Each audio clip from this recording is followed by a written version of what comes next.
এলাকার সার্বিক উন্নয়নের স্বার্থে কমরেড সায়ন ব্যানার্জিকে কাছে তুলে তারা লোকসভায় তুলে ধরে তারা চিহ্নে ছাপ দিন ইনকিলাব জিন্দাবাদ ইনকিলাব জিন্দাবাদ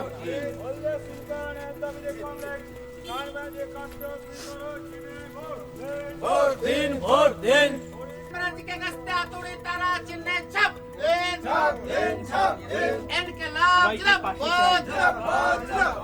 ইনকিলাব জিন্দাবাদ কমরেড সায়ন ব্যানার্জি তামাম জিন্দাবাদ সাইন ব্যানার্জি এনে দাঁড়াইছে ভোটে।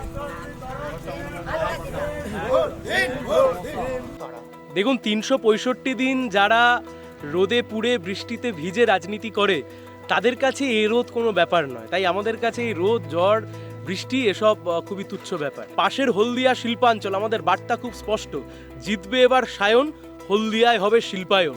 এই শিল্পায়নের বার্তাকে সামনে রেখে গোটা নন্দীগ্রাম, মহিষাদল, নন্দকুমার, ময়না, তমলুক, কোলাঘাট চারিদিকেই বার্তা আমরা ছড়িয়ে দিচ্ছি যে বিকল্প একমাত্র বামপন্থীরা, অন্য কোনো রাজনৈতিক দল বিকল্প হতে পারে না। যেভাবে জিনিসপত্রের দাম বাড়িয়েছে, মানুষ কষ্টের মধ্যে রয়েছে, কলকারখানা নেই, হলদিয়াটা কার্যত তুলে দিল, উঠে গেল। এই নন্দীগ্রামের মাটিকে ব্যবহার করে মমতা ব্যানার্জি মুখ্যমন্ত্রী হলেন, পরে শুভেন্দু অধিকারী বিরোধী দলনেতা হলেন, কিন্তু নন্দীগ্রামের কোন লাভটা হলো?